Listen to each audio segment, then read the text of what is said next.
Okay, well, I accidentally stopped recording again. I seem to have a lot of problem with doing this lately.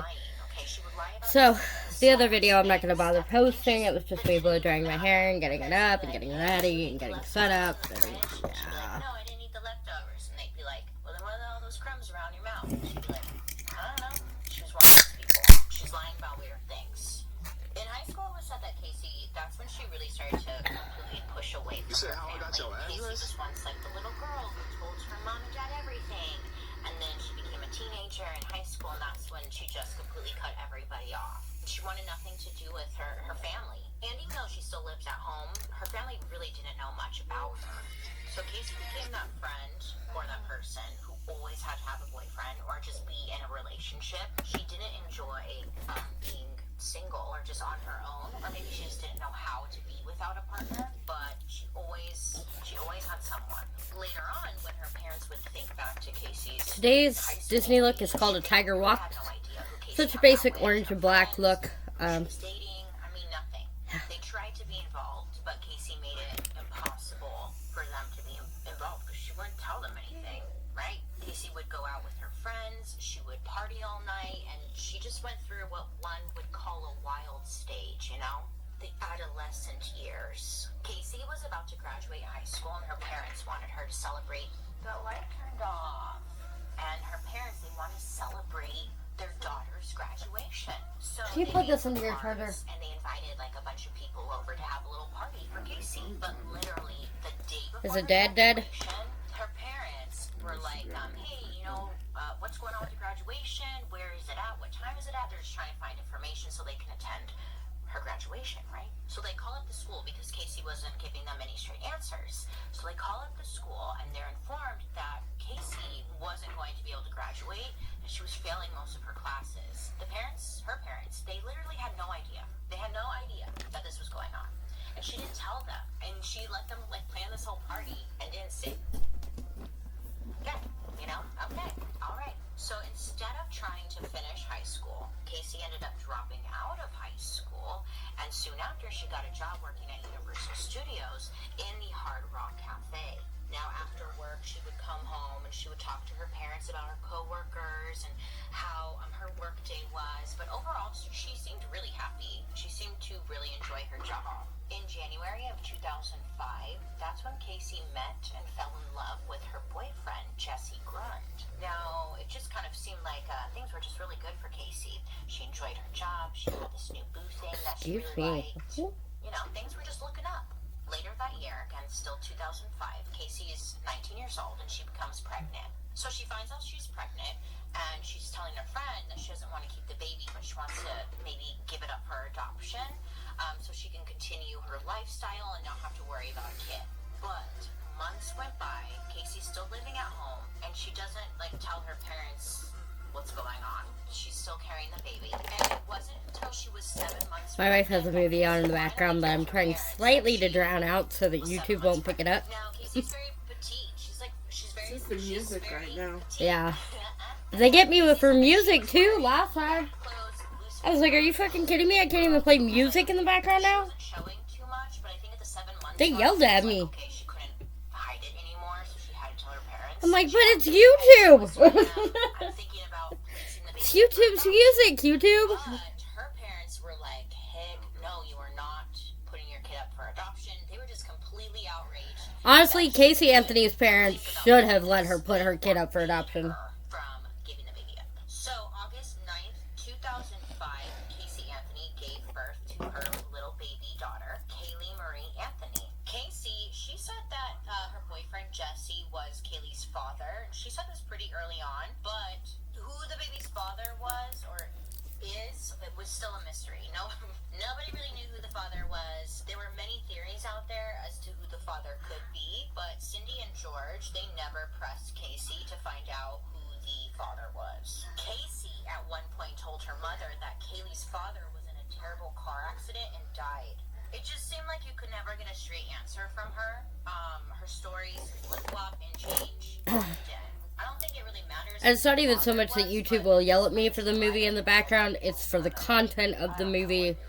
It'll flag me for explicit shit. Can't trust anything out of her. Why are you laughing? For some reason, the family thought it was They will. Casey's pregnancy a secret, which It's is not totally that fine. bad. You don't have I to know, tell but anyone. you know how YouTube is. They flag me for everything. For some reason, they Makes decided me not sound to like tell I'm watching Casey's porno older and shit. brother Right, that exactly. she was pregnant. They'll be like, you have explicit content featured in your video.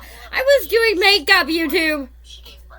And then when they finally did tell him, he was very Couldn't realize makeup was upset. explicit. Sorry. And he decided not to even go to the hospital when she did. YouTube is, I love Mad. working on YouTube. I love posting my videos. I love getting the looks out there, the true crime part out there. And this whole thing just caused like a But major they'll breakdown. ride you about everything. Why would you keep this major secret from me? She's my sister. They seemed somewhat close, her and her brother. I don't know the thought process behind that. Couldn't figure out why. Choices were made. So on New Year's Eve, Jesse, Casey's boyfriend and alleged baby's father, asked for her hand in marriage, saying that he wanted all of them, the whole family, to just be together and be a unit, be a family. Casey was excited. She loved him. But I think this is just an observation and an opinion.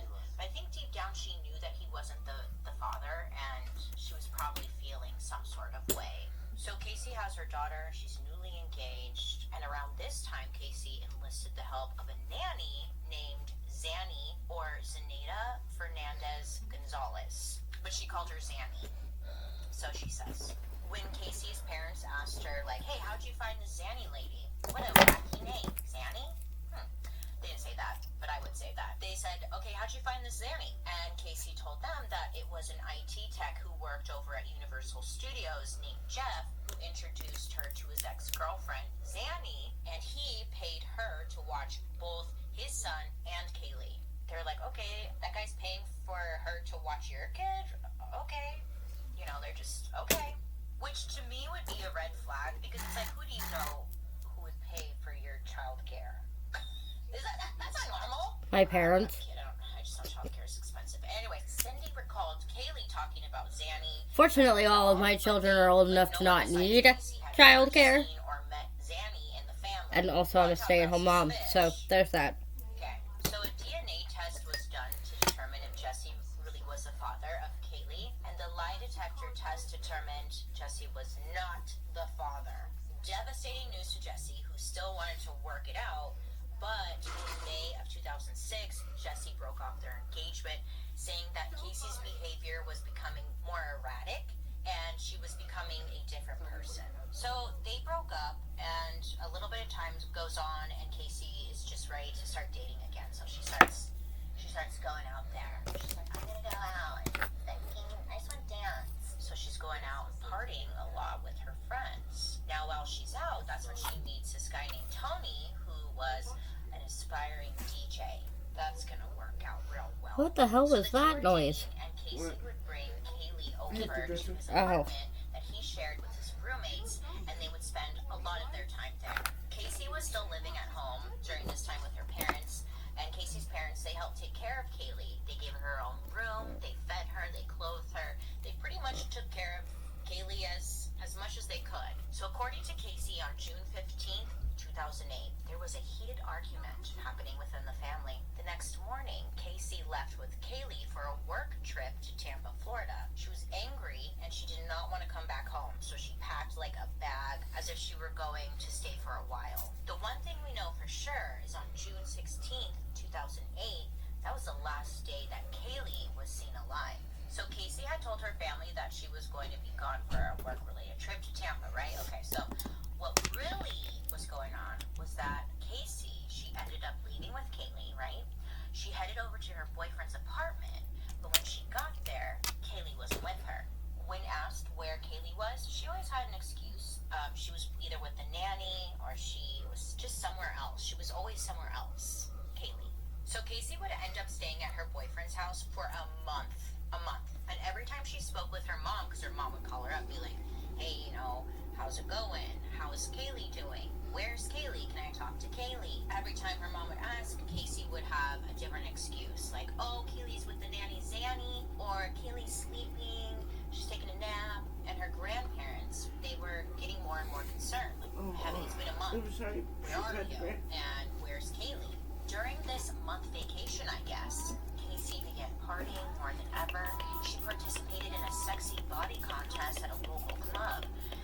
was out drinking with her friends what seemed almost every night. Again, her boyfriend, the guy that she was seeing, he was a DJ, so wherever he was at, that's where she was going. So at this time, MySpace. Let me see if I can hit the vape on your trigger. Pictures of her out partying, dancing on fire. She's just like, yeah, yeah. That's what she probably was doing. And then she also got a tattoo that said Bella Vita, which means beautiful life. You know, she was doing what like most people do in their early 20s. It's like some hit on it and some don't. So Casey's parents, they gave her their car for her to use because she didn't have one. So she was driving this car around, using it for quote-unquote work-related stuff and to make sure that Casey had like transportation, right? They're trying to take care of their daughter. So they let her borrow the car. So one day Casey drives down to a check cashing place, and at this time she literally made it there like on empty. That's why be able to brave. So she gets Yeah. there, she runs out of gas. She cashes her check. Like this is all the money that she has. I don't know what to tell you, baby. I got nothing. Getting the car towed to a gas station is Gotta work its course. I can't do that. So instead, she decides to just abandon the car in the parking lot. She doesn't realize all there is how to much it. her parents are helping her, and then she's just like slapping them in the face, like, do you know? Anyways, so she decides that's her best option. We're just gonna leave the car here. So she does that. So some time passes, and people working in the check cashing place realizes like this car's been in the parking lot forever. You know, we have to call the tow truck and get it removed. So they do that. They get the car towed out of there, right? And it goes to the pound, where they call up George, Casey's father, and they say, hey, you know, we have your car, it's impounded, this is the vehicle, and this is where it's at. George, for good reason, is like, what the heck? Why is Casey's car there? You know, like, okay. So George goes down to pick up the car and figure out what the heck is going on, right? He gets to the pound.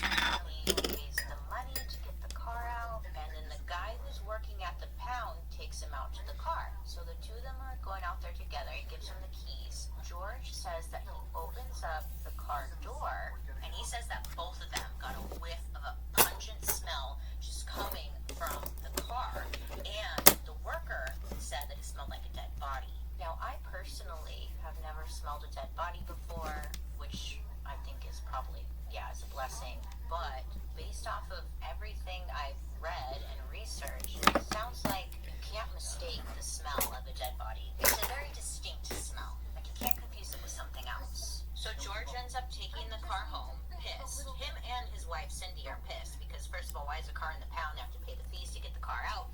Now George is like, dude, the car smells like a dead body. So he comes home. He tells Cindy, hey, come here. Come smell the car. So Cindy comes out. She smells the car. She agrees. That's a pretty intense, foul odor. They pop open the trunk, and they see a trash bag. So Cindy said that they didn't open the trash bag. They just threw it away. Then So I get to use this new palette. This is my Beetlejuice palette. My oldest got it for me. all of the car doors open to help air it out.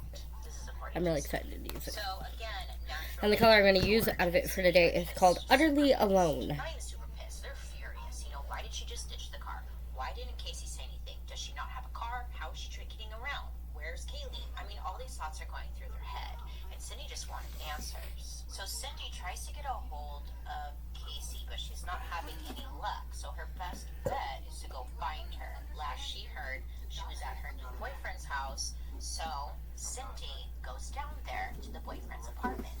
Now when Cindy gets to the boyfriend's apartment, she knocks on the door, right? Okay, so she goes inside. She's like, where's Casey? They take her inside to the living room. Cindy says that she looks around and she just notices a bunch of drug paraphernalia all around. And it was morning, so they're just sitting there getting high, and it wasn't even lunchtime yet. And Cindy's like, she walks in, like, what are you doing? Where's Kaylee? Where is she at? Why isn't she here? And then Casey told her mom that Kaylee was with the nanny, Zanny. So Cindy's like, okay, I can't take this anymore. I can go pick her up. Where is she? I haven't seen her in months. Where is she? Casey's just getting more and more defensive as her mom is there questioning her in front of her boyfriend and her boyfriend's friends. Let me just do this liner really quick. I'll hear it out. Cindy tells Casey, come on, you're going home with me. Grabs her and tells her that they're going home. Casey is feeling super irritated because she just stormed into her boyfriend's. Like, how could you? That's so embarrassing, Mom. In front of my DJ boyfriend.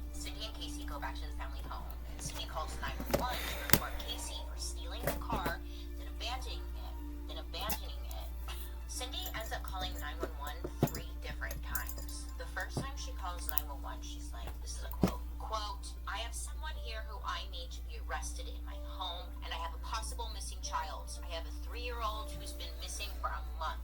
End quote. On the phone call, Cindy says that Casey needed to be arrested for stealing her car and her money. So Cindy is just waiting for the police to show up. She's pacing around the house, and that's when she overhears a conversation between Casey and her brother Lee. So she's listening in. Casey tells her brother that she met Zanny the nanny at the park to give her Kaylee, and when she arrived, Zanny held Kaylee close to her, pushing Casey away, saying that she was taking Kaylee away from her and would not be giving her back. So Casey is telling this to her brother. Her mom overhears it, calls 911 again, thinking that now there's been a kidnapping that's taken place. On the phone, Cindy is demanding to speak to an officer and says that she had just learned that Kaylee was taken by her babysitter and has been missing for months.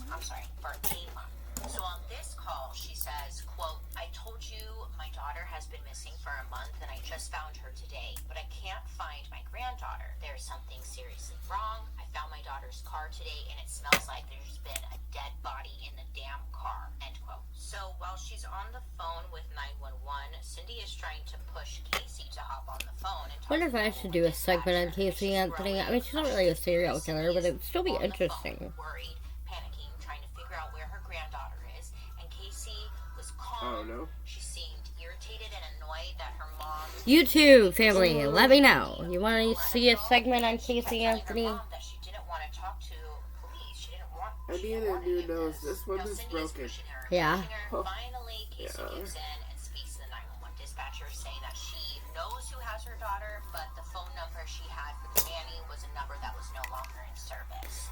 But earlier that day, the nanny let her speak to Kaylee, and Kaylee was okay. Casey told the dispatcher that Zenaida Fernandez Gonzalez was the name of the nanny that had Kaylee. Casey said that she had spoke to the nanny on July 9th on the phone, and then again on July 15th when she allowed her to speak to Kaylee. Casey told her brother Lee that she had been communicating with Zanny through MySpace and was getting instructions from Zanny on how to get Kaylee back. Casey said that Zanny told her she would get her daughter back on Kaylee's birthday. To Cindy, it's just like, this is the dumbest story I've ever heard. Like, why are you not more concerned about your daughter? So police finally arrive, and then when they arrive, they ask Casey to take them to the last place that she saw Zanny. So she takes them to the Shawgrass apartments and identified which apartment was Zanny's. Casey said that was where she dropped off her daughter and the last time and place that she had seen her. Casey provided a description of Zanny. She was 25 years old. She was 5'7", 140 pounds, black hair, perfect teeth, from New York, and a 10. Whatever that means. Which is just like a really weird thing to mention in a description about someone who took your kid, but okay. Casey tells them that Zanny the nanny, she was a co-worker of hers at Universal Studios who was born in New York in the month of September. She moved to go to the University of Florida. She said she was mixed, she was black and Puerto Rican, of course, white girl depended on the person of color. So police go out to the apartment in which Casey said that Zanny lived. So they knock on the door.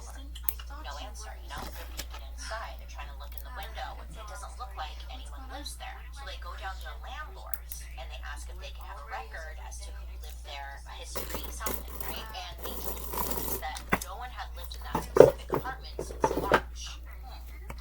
Interesting. They asked if they could pull a surveillance video from the parking lot from the day when Casey dropped Kaylee off. So they asked for the surveillance video from the parking lot, and it shows anyone coming and going from the specific apartment. And they never saw this woman Casey described over there, ever. They never saw, no one was there. They would have caught someone on tape, and at least they would have caught maybe Kaylee, but nothing.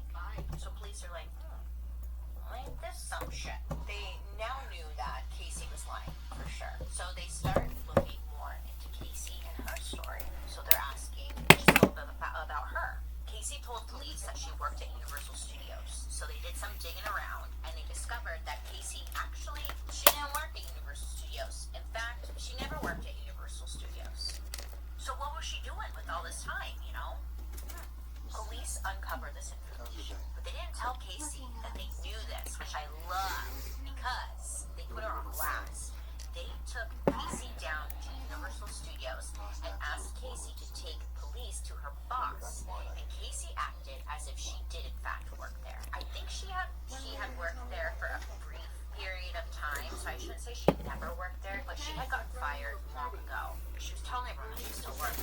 Okay, Casey's just acting like she does work there, and she walks past security into the employee entrance. It wasn't until they got lost in the maze of offices, just going like she was just taking them in circles, that she finally just stops. She turns around and she tells the cops, "I don't work here." There's like a video footage of it. Oh, it's so beautiful. I love it when people get caught in a lie. Like that, like, oh, got you. They uncover these lies. Casey was arrested on July 16th. She was charged with neglect of a child, obstruction of justice, and making false statements. So Cindy, Casey's mom, sits down with police and she talks to them about the car. When she got it back from the pound, it had trash in the trunk and a box of pizza with maggots. And she tried to dismiss the smell as rotting pizza. She's like, no, it was just rotting pizza. Rotting pizza smells like just dead. So the detectives tried to knock some sense into her that she knew what that Just waiting on the straightener to heat up.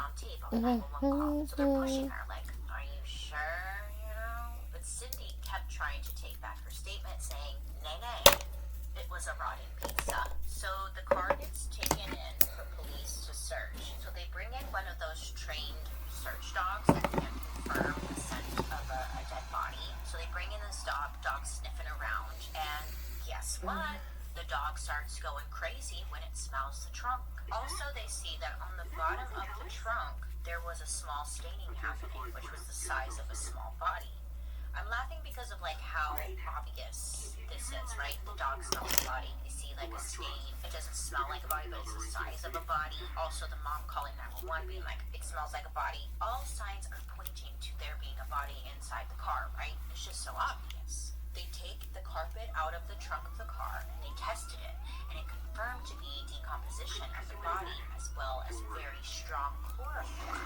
Also, there was hair in the trunk of the car, so they did DNA testing on the hair through mitochondria. When they tested the hair, it came back saying that the hair was either Cindy, Casey, or Katie's hair. The hair was longer than Casey's, and it was untreated, unlike Cindy's, meaning it had to be Katie's. The hair also had what was called a decomposition band, and this is a dark band that can appear on the hair when the body is decomposing.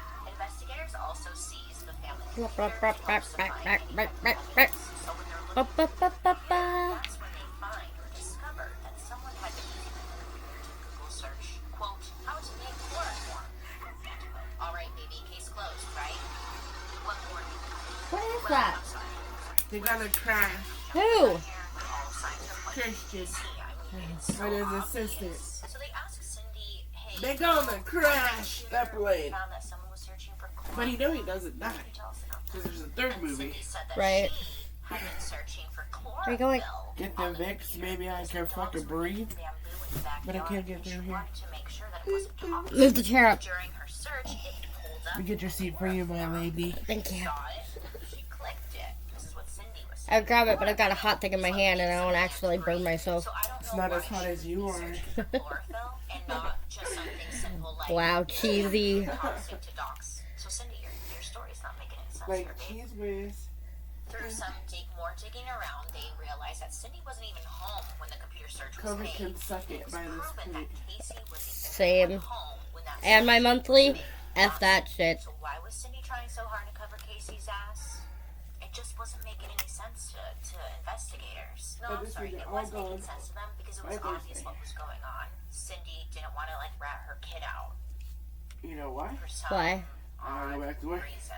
Well, I can What? get it, but at the I gotta same go time, back I to can't work. get it. But what did you say? I said, hopefully it'll be all done by Thursday. While she's Yeah. there, she's asking I gotta go back Casey, to what does fucking work. Zanny look like? Can you tell me what she looks like? Because They I said, don't even "Get know to what work." she looks like. Do you have photos of her? If the police come to me and ask me to Okay, how so that's hair and do I makeup. identify Zanny? This is the look I chose to do for Walk of a Tiger Walks or Walk of the Tiger, whichever one it was. Thank you for hanging out with me today. As always, be sure to check out my other YouTube channels for No Mama Drama, or No Drama Mamas, and which is in Wicca. There will definitely be a vlog up later today for no drama mamas, and I will definitely have up a tarot reading and a health and healing spell again today. So be sure to keep a lookout for those, and I will see you all tomorrow. As always, make good choices, be cautiously kind to others, don't do anything I wouldn't do, and do what you want to do, I guess. Peace.